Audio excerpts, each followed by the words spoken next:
welcome in. Don't adjust your televisions. It is Flyers content. We are the Drunk on Ice pod is back. It's up and running, and we connected with one of our fellow fired up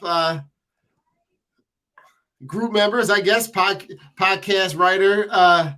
Mark, welcome in. Introduce yourself to the audience, brother.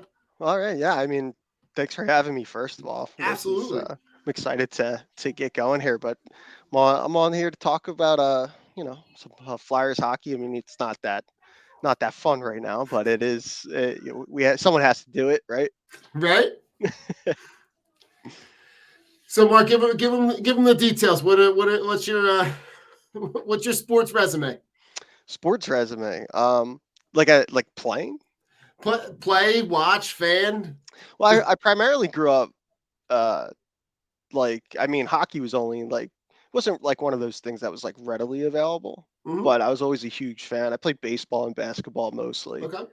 And but like hockey was always I was always super passionate about that, super passionate about the Flyers. It was actually my mom's her passion first. Ooh, okay.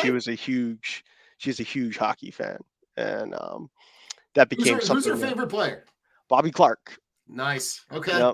Yep. So she was ruthless on the streets. I heard in the street hockey leagues as a kid. Ooh. Yeah. Ooh, okay. So it was her passion first before it was mine, but now it's something we share. That's awesome. Yeah. That's awesome, and that's where it starts. It's a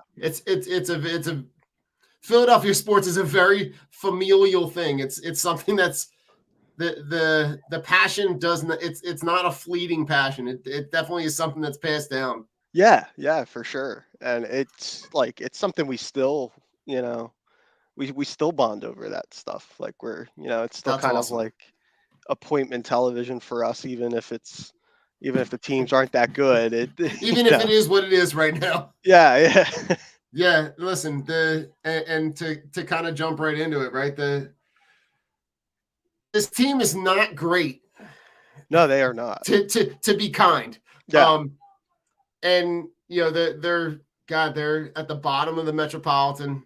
They're the only thing that's standing between them and the actual bottom is the Blue Jackets. Right. Give me just your kind of thoughts on. I know the expectations were not super high going into the season, but give me just your assessment, kind of first half of the season. Yeah, I actually think that the beginning of this year, I was not one of those people who I wasn't a very big. I'm not a big John Tortorella guy. Okay. And when they hired him, I was like, I don't know if he was, if he was the right guy for this job. Through the first half of the year, though, I don't know that he could have done a better job with the group that, the front office gave him. And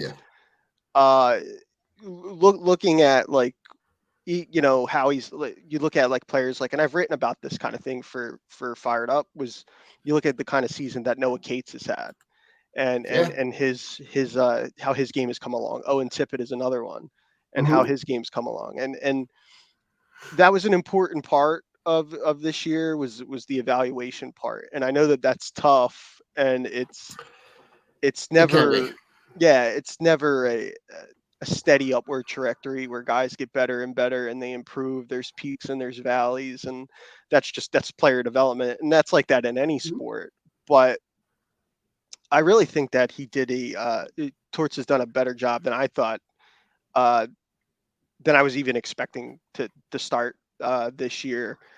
They're still they're still short on talent, to be clear. I mean, they're going to have to do some work in that regard. But I do think that if this year is about laying down a foundation, I think that they've done an okay job of that, at least through the first half of the season. Yeah, I think for me, the part I think you're right in your assessment in terms of what Tortorella has done with the talent that he has. Yeah. And that's him, right? He's traditionally a coach that is going to get the best out of whatever talent pool he has. And not be shy about sitting guys, regardless of contracts, regardless of what their quote unquote talent level should be. It's whatever the production is. If you're not producing, you're not playing. Yeah. And I think that resonates with the city. I think he's a coach that definitely, his coaching style definitely resonates with the city. But part of me also thinks that like the timing of him being the coach might have been better like 3 years from now. Yeah, I mean that's definitely fair. Like I don't think we think of him as like a developmental guy. Mm-mm. Um but it's been very clear like one thing I think like even though upper management I mean like we're all trying to figure out what the plan is here. Right. And like none of that seems to be straightforward with this group. I mean, Chuck Fletcher, I mean the NHL trade deadline is coming up next week and Yeah. we'll hear from Chuck Fletcher probably that day and then you probably won't hear from him again until the summertime. And I Right. don't think that it was like that before where it was like, you know, these guys kind of seemed, at least the guys in the front office seemed a little bit more readily available to kind of like address what was going on with the team. And it's kind of left the rest of us to fill in, you know, fill in the blanks, you know, with our Right. imaginations about what they're doing or what they're not doing. Um, Agreed. and it's like I don't think that to go back to the Tortorella thing was like I don't think we think of him as like a developmental guy, but I mean to your point about the situation with the coaching and sitting guys and things like that and accountability being here first and foremost. I mean we just saw that on this most recent trip through Western Canada the Flyers were on. Travis Sanheim sat a game in Yeah. Calgary. His family was allegedly there, and he got he got sat.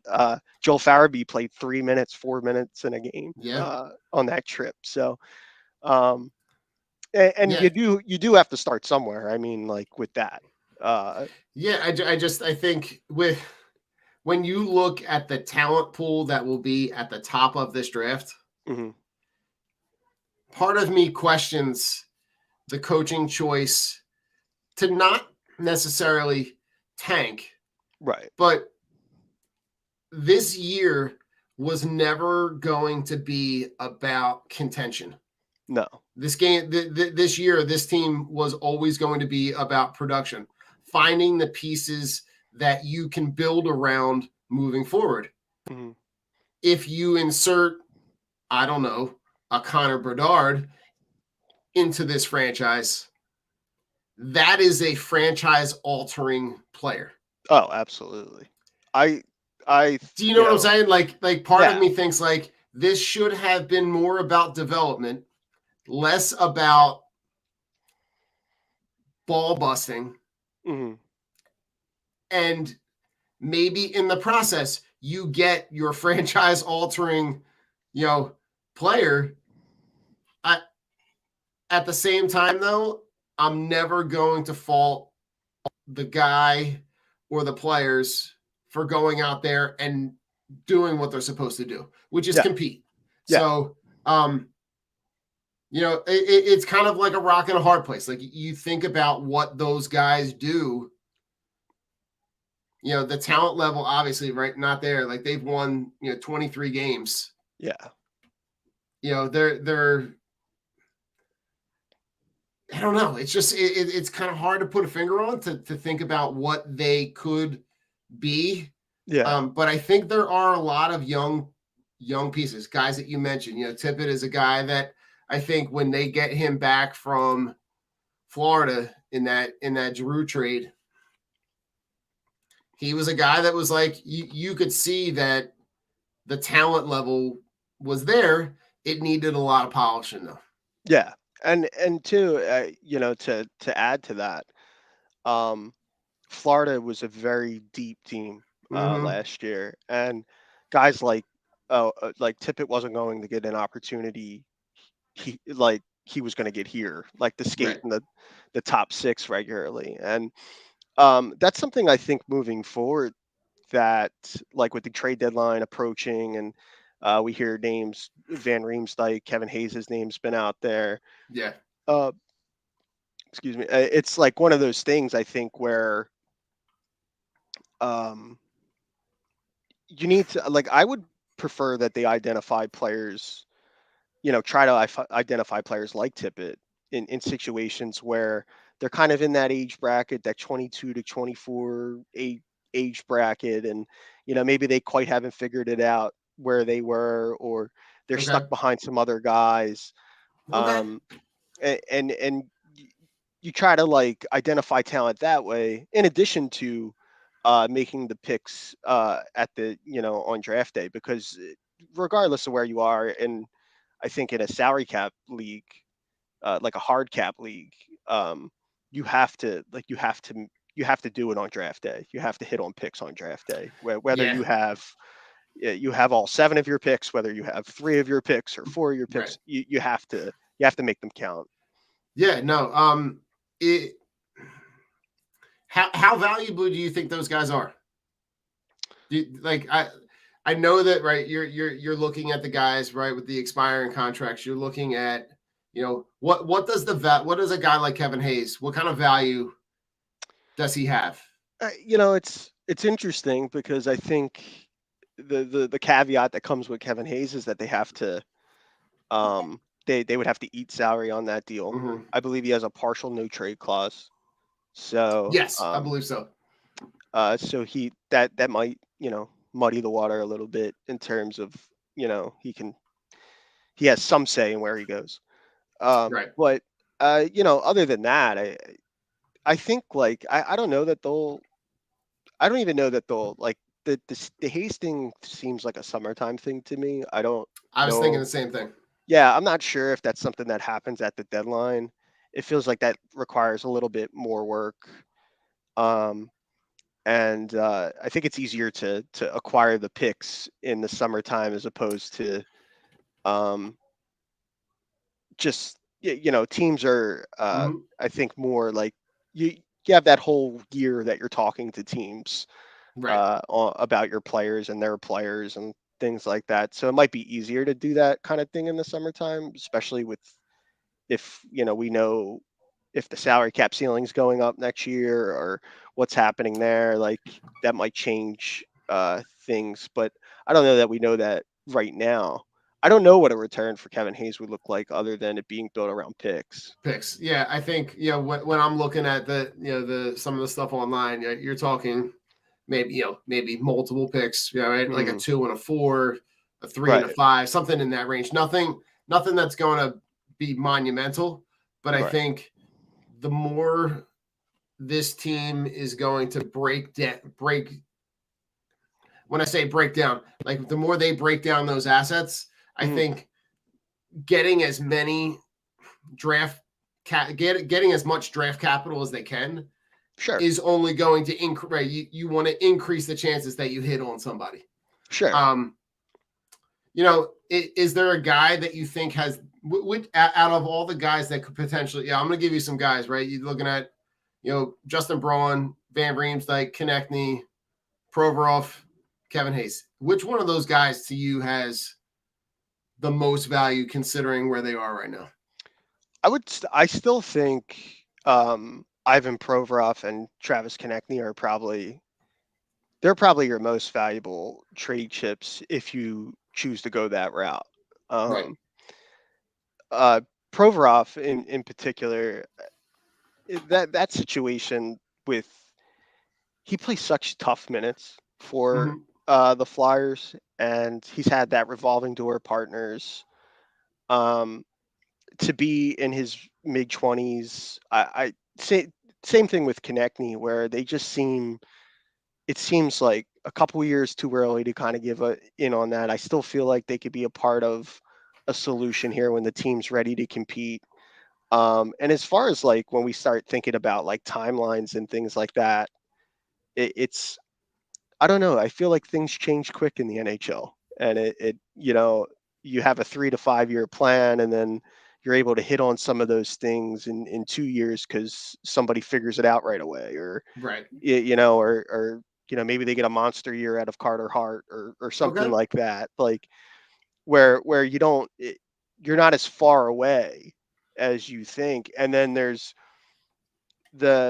other elements to that with the Flyers. Like, what does Sean Couturier look like? I mean, they're probably not Yeah. going to be able to, like, I don't think they could trade him if they wanted to, just because we don't know where he's at with the back, and if he's like Right. what kind of player he is. Right. And I actually recently wrote about this for Fired Up, was like kind of like some storylines to look at in the second half of the season. And one of them was seeing if Sean Couturier can play this year. And the pick is going to be where it's going to be. They're probably going Right. to they're going to get a good player in this draft. If they're in that 10 to 15 range, I mean, they're talking some real like gifted players in that 10 to Yeah, you're right. 15 through the 10 to 15 players here we're talking about. But like, even if it's the final 10 or 15 games of the season, I kind of need to see, I mean, is You want to see Sean what you got? yeah, is Sean Couturier still that like Selke level trophy two-way forward, or is he maybe more of a second line guy now with the injuries? I don't know, but Yeah. I think they need to find that out. No, 100%. Like I think this, like I said before, this year is about finding out what you have. Yeah, Right. And absolutely. I think there are a lot of people that have kind of felt similar ways, right, about Carter Hart, right? How Mhm. long, like he's so young that like you almost can't move on from him. Like people were saying, oh, well, by the time this team turns it around, how old is he going to be? How good is he going to be? Do you capitalize on the value that he has right now and sell when it's really high? But he's also so young that he could survive the turnover and still be here when this team turns it around and gets competitive. Right. Um, but I just, it's such a shame because this franchise is so beloved that it's so hard to see them almost non-existent in Yeah. terms of like the sports conversation. Yeah, and Um, I think this year in particular, I feel like that's amplified. yeah, The Eagles having a that great run they had to the Super Bowl, the Phillies coming out of nowhere with that World Series run. It kind of the Sixers are competitive. They're routinely competitive.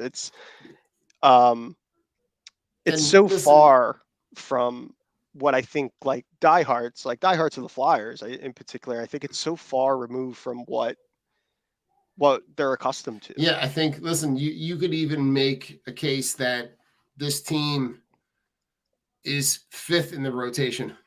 Yeah. The Union could be something that a lot of people have kind of flocked to. It Mhm. just makes a ton of sense that you would think that this team would be where it would be. Right. But listen, this franchise is kind of put itself in that position considering the lead.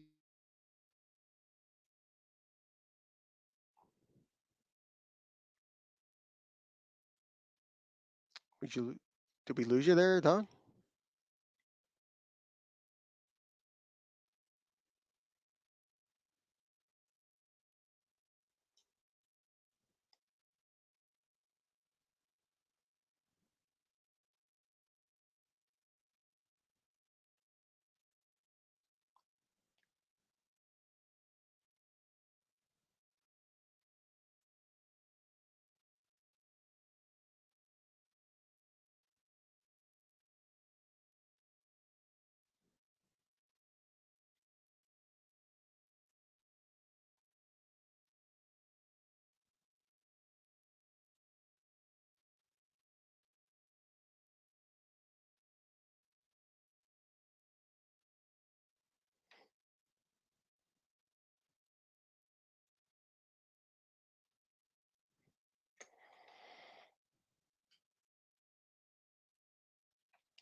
Can you hear me, Don?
Some technical difficulties. We're the internet decides to cut off completely at the wrong time. Good Lord. Listen,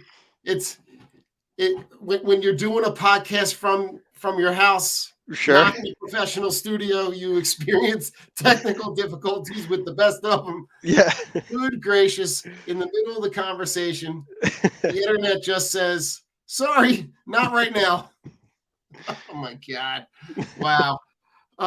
Well, listen, Mark, when we left off, listen, my internet connection apparently is going just as well as the Flyers is. Oh my goodness. How about we do this? How about we're going to play a commercial? All right. We'll come back and then we'll talk some other Flyers, some NHL stuff, and then we'll move on. All right. Here we go. But listen, we appreciate everybody for hanging on through the technical difficulties, and we'll be right back after these commercial breaks. Von C. Brewing Company is a 20-barrel, 16,000 square foot microbrewery with a 2,500 square foot tasting room, including a spacious outside beer garden in Norristown, PA, in the heart of Montgomery County. The Von C. family is part of the family that started C. Schmidt and Son Brewing in 1860. Stop in Wednesday through Sunday and taste a variety of draft and 16-ounce cans of originally brewed beer and tell them the Drunk on Broad crew sent you. Von C. Brewing is located at 1210 Stenbridge Street, Suite 300 in Norristown. Cheers. Team Clicks are the only glasses for real sports fans. With interchangeable arms, you can support all of your favorite teams, or even make and create custom options as well. These die-hard sports fans have realized that sports fans needed something other than face paint to show their love and passion for their teams. Go to teamclicks.com/DOB and show your love for your hometown team. La Torrance curated collection of men's and women's watches is a perfect investment that lasts for years to come and fits perfectly with your every outfit and style. Our range of classic watches aren't just a great perfect formal and casual accessory, but a time machine that takes you back to memories. Explore our collection of timeless watches that can reflect your taste, personality, and personal style. Our exclusive collection of carefully curated, affordable luxury watches is what you need to make a personalized style statement. You can take pride in your prized possession, handing it over to the next generations as your most loved asset that they can also own and display with the same pride. These high-quality pieces stand the test of time, giving exceptional value and return on your investment. Go to la-touraine.com and use code DOB at checkout and get 10% off. If you're looking for unique sports apparel, check out Streaker Sports. They've dug deep into the archives and have brought back some incredible defunct team logos and have even created entire defunct league collections. They also have collections paying homage to sports culture, including the Miracle on Ice, Slap Shot, Caddyshack, the Mighty Ducks, and even have a license with Wiffle Ball and USA Hockey.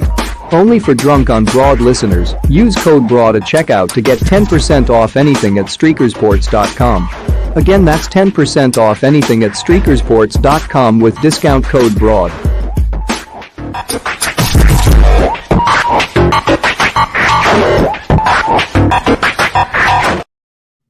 All right, well, welcome back. Welcome back. We're back. We've got a solid internet connection, doing the internet test over the commercial break.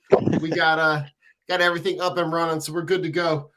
Mark, before we jump into the rest of the NHL, Sure. give me a guy or a couple guys on the Flyers that have surprised you in terms of their play on the ice, their production, and what you thought going into the season. Yeah, I think one of the guys that stick out immediately is Rasmus Ristolainen. So at the top of the show, we talked about the job John Tortorella's done.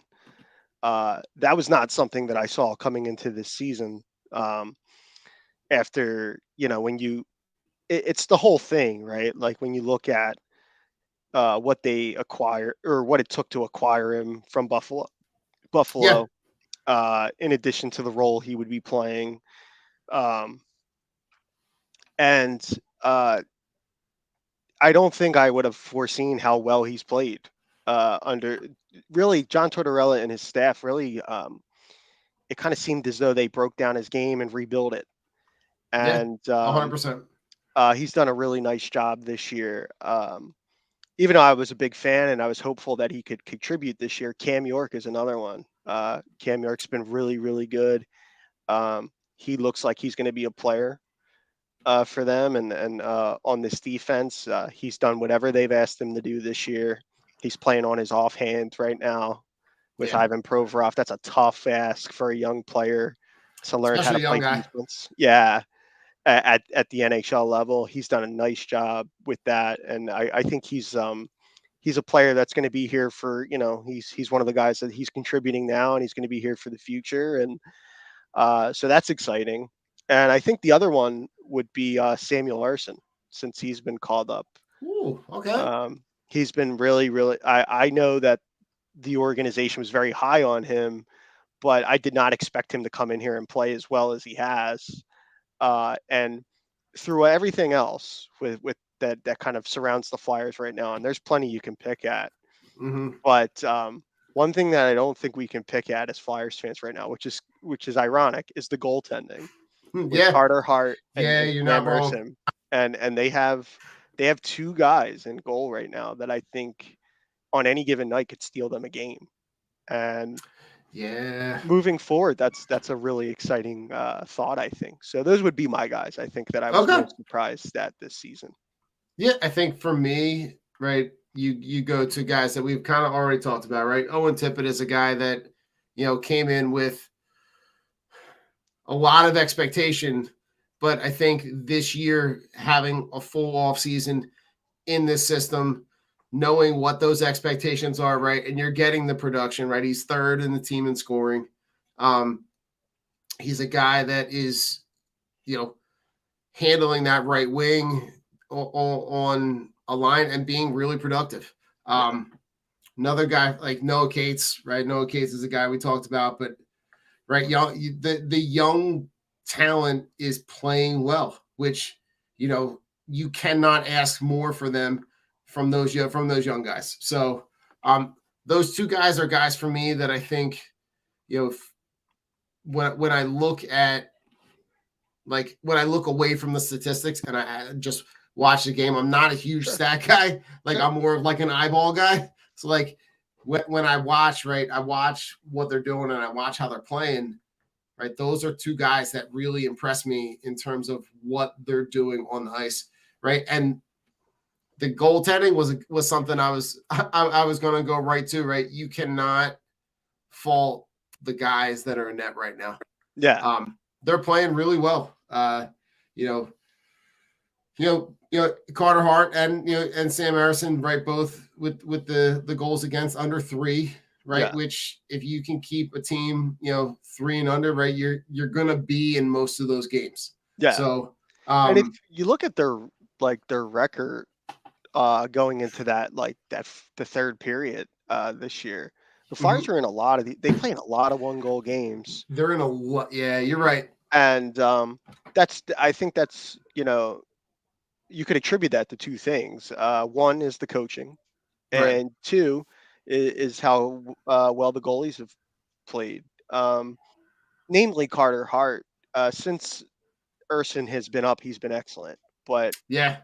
I've been really happy with kind of Hart's progression this year, that he was able to bounce back in the way that he has this season. Because last year, I think there were times where he was really kind of he was going through it, and or it was last year or the year before that. He had kind of he had some struggles there. It looked like Right, a little bit. little bit of a consistency issue, and which is not uncommon for young goaltenders or anything like that. They're gonna Totally. go through that.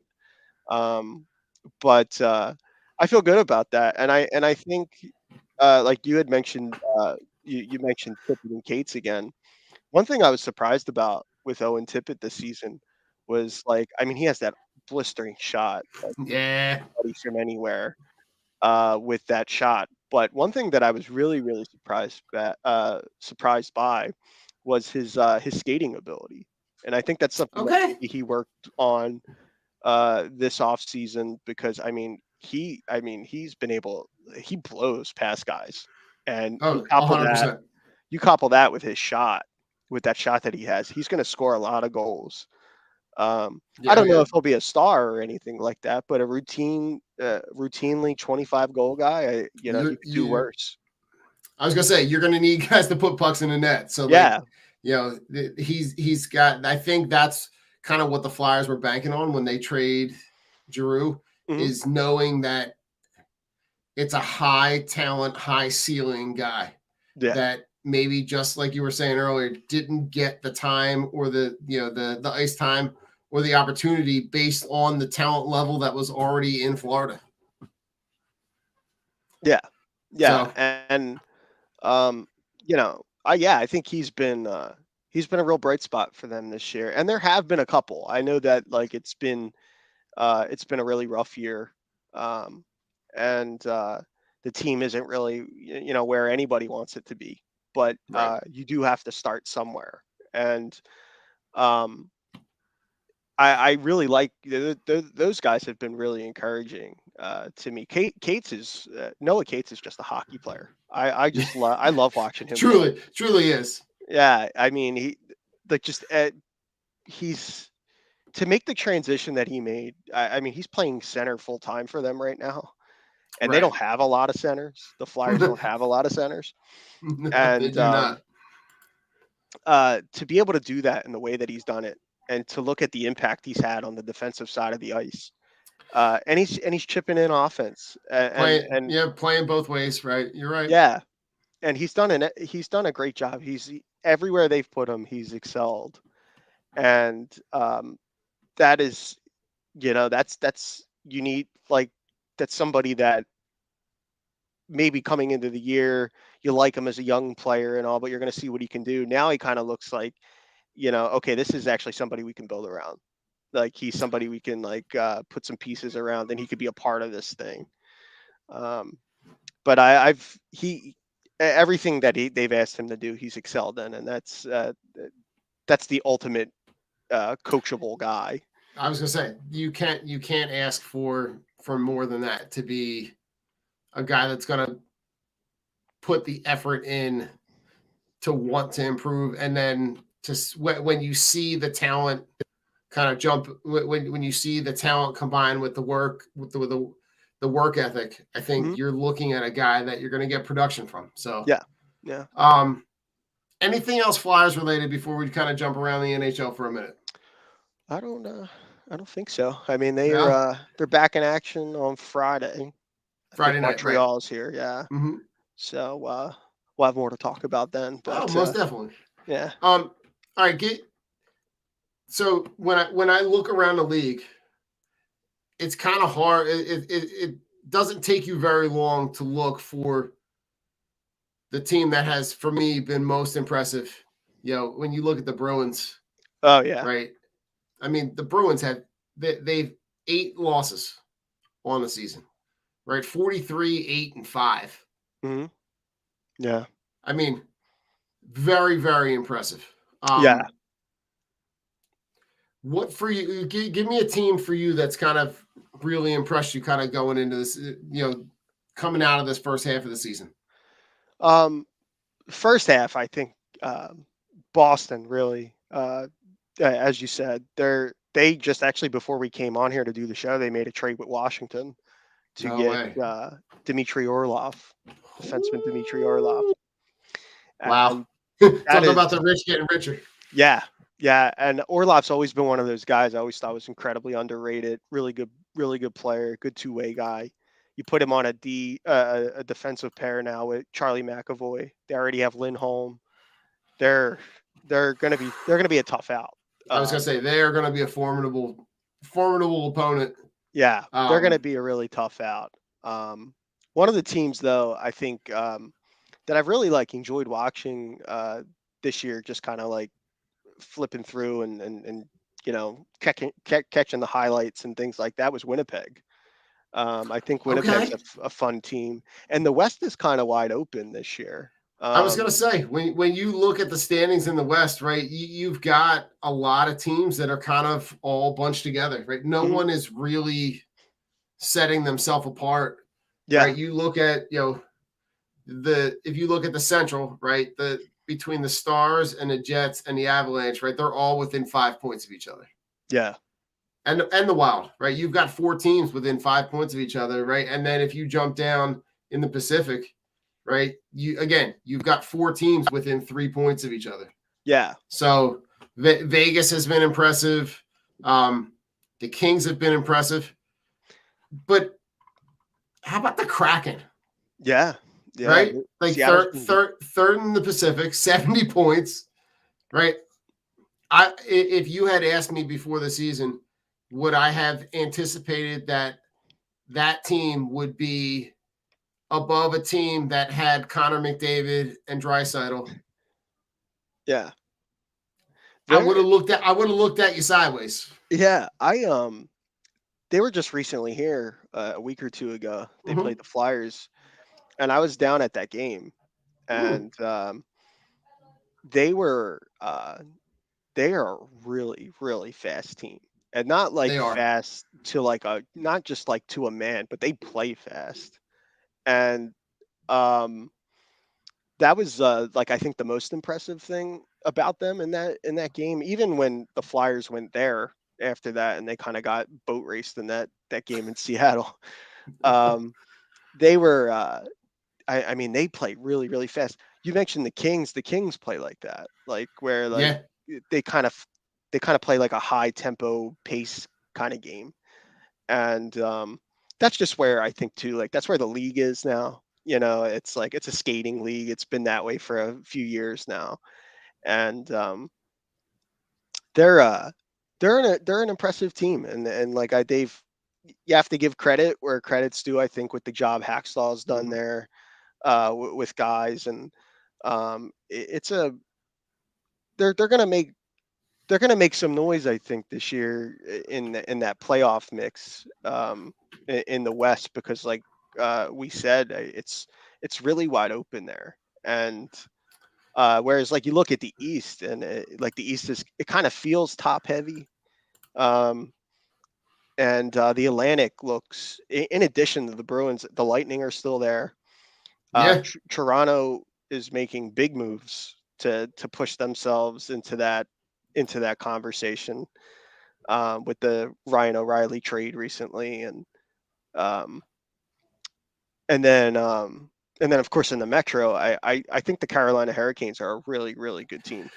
They're fun. They're a fun team to watch. Yeah. Right, but just to put some perspective on the standings real quick, right? Yeah. So the difference between the Bruins and the Maple Leafs is 13 points. Yeah. Right? The Bruins have 91 points, the Maple Leafs have 78. That same gap of 13 points is the difference between in the Central between the top 6 teams. Yeah. Between number 1 and number 6. Yeah. So like that should give people a good idea about just how close the West is and just how impressive the season that the Bruins are having. Yeah. Yeah. And I think it's been, I'm pretty sure that it's been like a history making year for them. I think their first half was like historically one of the best first halves of the season that the league's ever seen. And, they impressed me. That's for goddamn sure. Yeah. So, yeah, they're, and you know, like you said, the rich get richer with that trade, that Orlov trade, that they made out like bandits in that deal. And, you know, you always want to be on the side that's getting the best player. Yeah. Yeah, for sure. It's,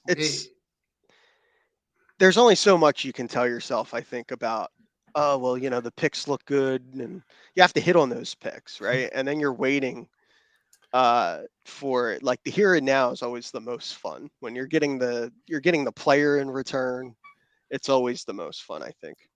Whenever you look back at those trades, if those trades are successful and it puts your team in a position to, be in cup contention, no one ever looks back and goes, oh, who did that team pick with all those draft picks?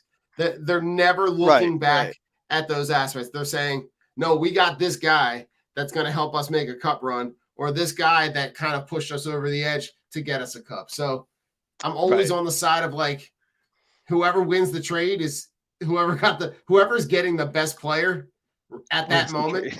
Yeah. Is winning that trade. Yeah. Yeah. And speaking of specific guys, who are some guys just around the league that have impressed you? I think it almost seems like just like a cop out answer, but I know where you're going. Connor McDavid and the season he's having, and just the other night scoring his 800th career point, and I feel like he just got in the league yesterday, and he has 800 points now. And I don't think there's anybody who plays. I don't think that I've seen anybody play at the speed that this guy plays at. And it's one thing to to make the moves, the puck handling ability and the dangles and all that stuff, but to do it at the speed that he does it at, mostly, he's unlike anything I've seen. And he's a treat to watch. Like, if your team is playing the Oilers, right? Pull up a chair, just sit back, put your phone down, put the remote in the console, right? Just sit back and watch it. I mean, it was just a fun game to watch, even to watch, watch him and Draisaitl together on the same team. The thing that blows me away is that you have two guys that are as talented as those guys are. And for Edmonton, it never has really translated into a deep cup contending run. Yeah. It's always kind of ended with this kind of dud of a playoff run. Where those two guys are just so impressive, but that team is so top heavy. It's those two, and then the drop off from them to everybody else is so far that, if you can even slow them down just a little bit, it kind of gives you a chance. But like it's the right answer and a cop out answer all at the same time. Because how do you not be impressed with a guy that at this stage of the season is already north of 100 points, right? And there's 20 points between him and Draisaitl. Yeah. Right. That gap is big. and it's only going to get bigger. So I look at those guys at the top, man. Those two have just been super impressive. Yeah. And you look at some of the things now, like this is like a fun time in the year, right? Because the trade deadline's coming up. You're hearing all these different things. Erik Karlsson's name has been linked to the Oilers, and he's kind of had a renaissance in San Jose. And the thought of them playing together, it's just, I mean, as a fan, like as a hockey fan, like forget about your team allegiance. Like, if you're a hockey fan, I mean, watching the three of them play together could be a really, really, it could just be a treat, and it could be really special. Listen, I'm 100% with you, right? Between that, right? Those two, and then you add a guy like that, man. Yeah, that's again, that's the rich getting richer, but like that's a product of putting yourself in a position where you could just be that one piece away. Yep. And I think if I'm Edmonton, right, there's only so much time that you have with those guys that I think you mortgage whatever young talent you might have to be able to bring a guy in that could put you over the edge, that could shorten the gap between those two guys and then the next group of talent on that team.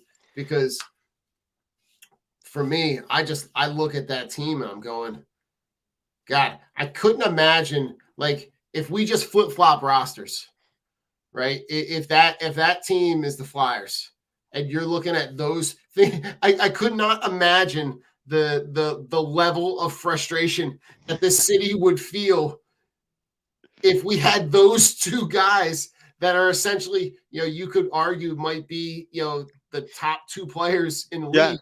Yeah. And, have the second round exits year after year after year. Yeah. I could only imagine and envision that the level of frustration for this city would be of something we haven't seen, probably something akin to what we're feeling right now with the Sixers. Yeah, right. And it's funny because with like to that point about like, kind of mortgaging whatever future you have. I mean, you look at Washington and Pittsburgh, like where they're at. I think Washington was as Ovechkin is chasing the Gretzky record and things like that, right, for the all-time goal record. I think Washington has made like a very concerted effort to show that there is no talk of the future as long as Ovechkin's here. And I think when you have a player of that caliber, that's the way it should be. Agreed. You should go for it every opportunity you get. I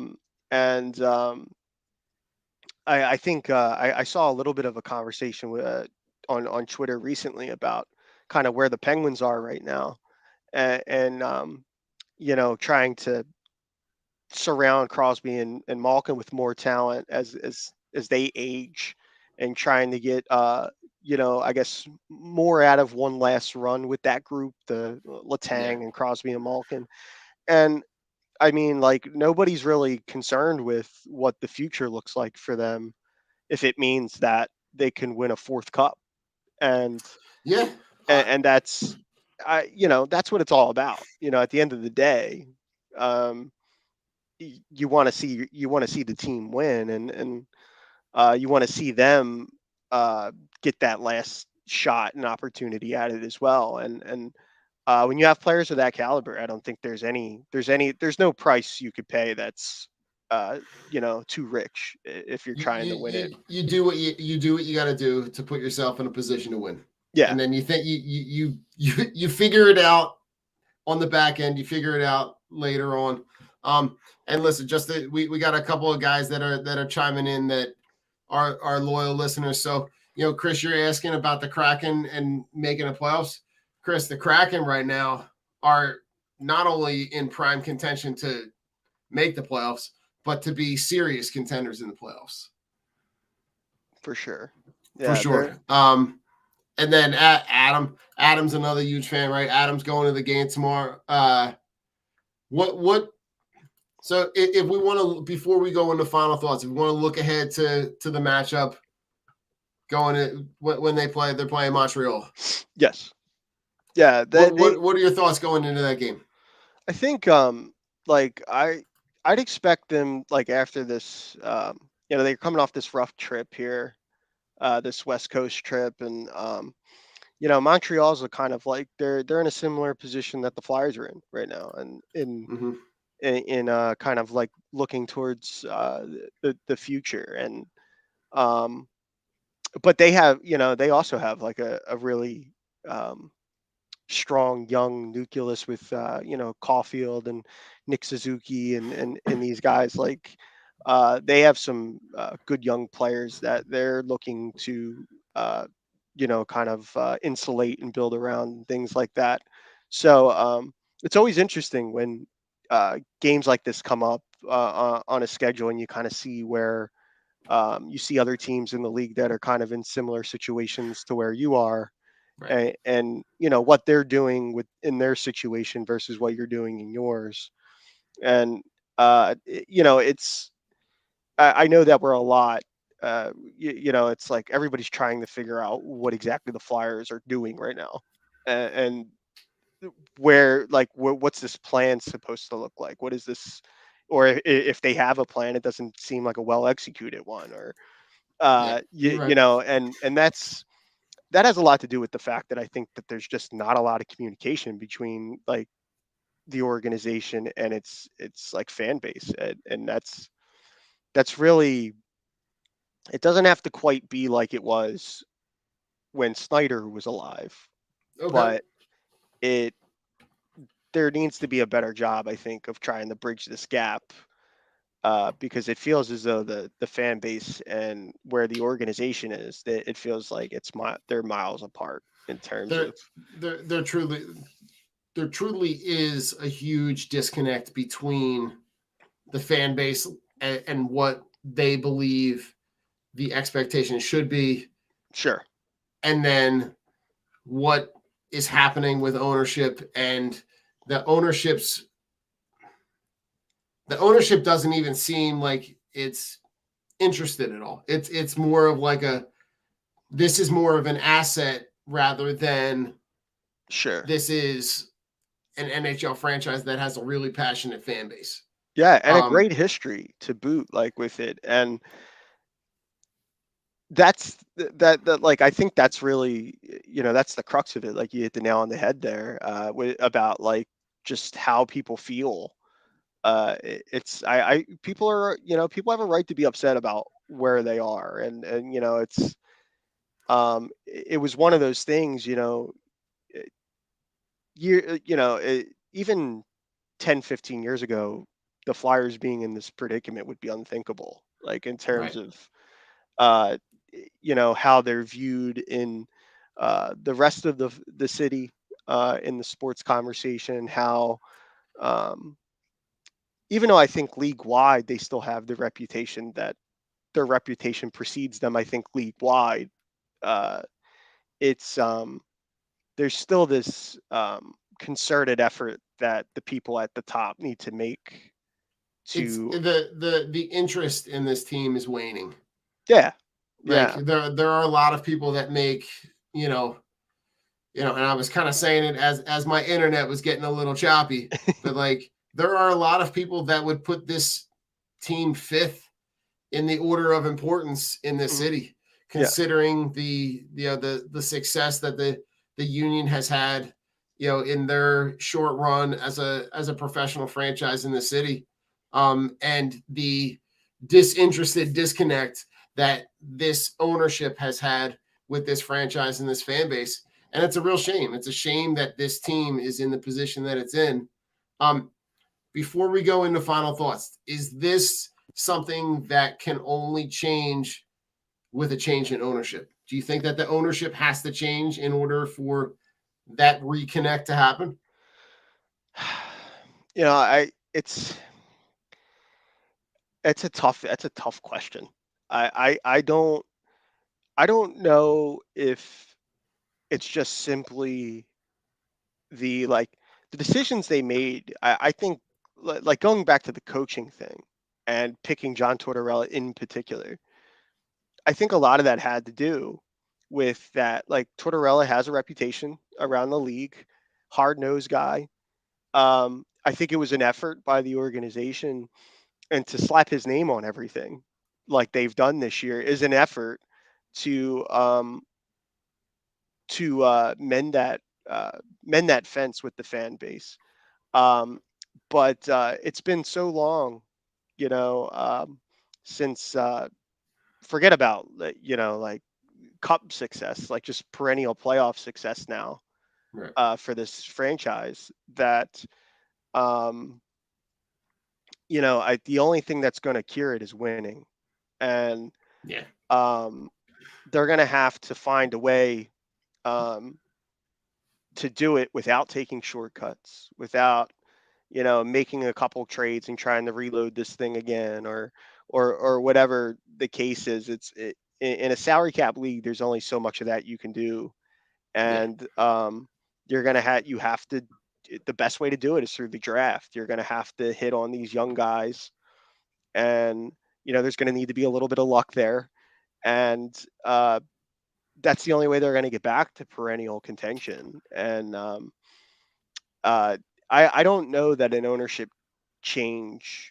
I don't know that fixes everything. They would need to bring in somebody. Someone would have to, I think, end up the owner of the franchise that really cared about them, or that knew a little bit about the area. Yeah, you would have to have somebody that would come in and truly feel like they were invested in rehabilitating the franchise and the fan base. I don't have a name in mind. I don't know who that magic person is. I don't know. I would hate to see this franchise fall as far as it's fallen. It's really truly not something that I think you're right. You had just spoke about it. I don't think that we would have ever predicted that this franchise would be fifth in the order of importance for most people.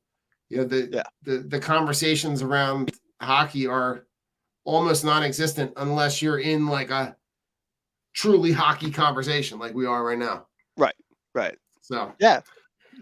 Well, Mark, what a great conversation, brother. We truly appreciate you coming on. Thanks for having me, guys. We always end every episode with a segment we call Final Thoughts. This can be anything you want it to be. This can be sports, pop culture. This can be something that happened in your life. It truly could be anything. Last night on our Drunk on Bird show, I was talking about Jason Kelce and how the Chiefs fan base post Super Bowl made over $100,000 in donations to his Be Philly Foundation. Anything you wanna pop on for final thoughts? Yeah, I think just right now, I think where like my focus is, like a lot of Flyers fans and hockey fans, is just looking at this trade deadline and how they approach this coming up, and that even though there's it may not be the winning may not be there this year. There's still things that they need to figure out, and that we'll see unfold here in the second half of the season, like the Sean Couturier thing, and like the NHL trade deadline, and how we'll get more of a look into what exactly it is that they're looking to accomplish, and how quickly they maybe could turn this around, or that'll be it's more like we were saying just about the ownership. It's less about what they tell us, it's more about what they do at this point. Like, I think people just want to see it, and that's a really, really big part of the second half of the season here, is that even though it's hard to get down on them, it's there's a lot that needs to be figured out about this year this year, this summer, and beyond that. Yeah, no, you're right. Listen, for me, for final thoughts, I think I'm gonna give a shout out to one of our. They don't have a podcast, but they have a really strong social media presence. Our shout out to our guys over at the Drunk Phils Fans. They put together a t-shirt for they have a t-shirt and a logo that they put out that they rehabilitate the start of every Phillies season. But over the course of the last couple of days, they have made an effort to donate 100% of their sales to the officer, the Temple police officer that was, tragically lost in something that was completely senseless. So huge shout out to those guys. They're always doing great work. We're going to try to connect with them. They've recently had one of their members build a Drunk Phils Fans garage bar. Oh, so we're gonna try to connect with them. Maybe do a show from out there. that'd be amazing. Yeah, it's if you go check them out on social media. They're on Facebook, they're on Twitter, they're on Instagram. They do a great job at they have a strong meme game. Okay. They are really good at identifying the memes that are very time sensitive and very appropriate, always funny. Great group of guys that we've connected with them. So huge shout out to those guys. And listen, when your team is doing what the Flyers are doing, you got to look for some of the positives. So in the weeks and months ahead, look for we're going to have our Drunk on the Fighting show coming out. We'll do our season preview sometime during spring training. We're going to have our Drunk on the Court show kind of come back to life. So, for all of our Sixers content, and then we'll keep doing our Drunk on Ice shows to put out all of our Flyers content. Go check out our stuff. And I don't know, do we say go Flyers? Go Flyers? Maybe. Kind of. I actually sort of, have maybe. over here. I can't really show you, but I have a Flyers magnet on my fridge. All that right. is flipped upside down, and it will love stay it. that way until All right. they start winning again. I don't know when that'll be, but it's All been like right. that for the last 3 seasons. I do not touch it. But I know it's there. I love it. That's great. So, I'll flip that back around. If something positive happens, I'll flip it around. All right. I'll feel better about it.